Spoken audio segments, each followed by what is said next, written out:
In an interview, David Ferrer commented on how Spanish tennis will look like once Rafael Nadal steps away from it.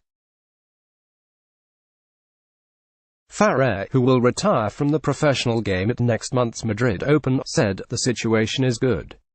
You have a lot of good players, but if we compare to Rafa Nadal, there are not.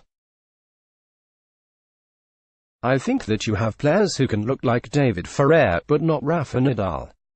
You will not have a Nadal, but you will have players who are close to the top 10.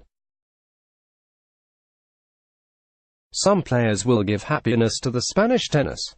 How does he imagine his life once he ends his career? Very different. I have been doing the same thing for years and I want to mentally rest from all that. Traveling much less, and when I do it, in a different way. I want to be more at home, with my family and friends. But I like tennis without a doubt, and I will always be connected to the sport. I want time for myself. Time to understand and do things that tennis did not allow me to do.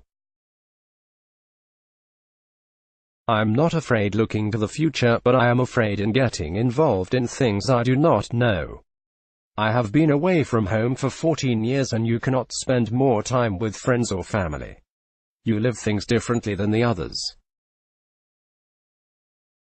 The sport teaches you some values, knowing the world and other cultures that working in another environment I would have not known, especially since a pretty young age. That's why I will always be grateful to tennis. Is it difficult for a young player to break the top 10 rankings?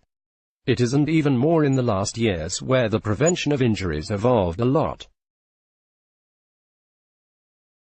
That's why the younger players do not crack the rankings as they did before. On what he plans to do after his retirement, Ferrer added, "I have been away from home for 14 years and you cannot spend more time with friends or family. You live things differently."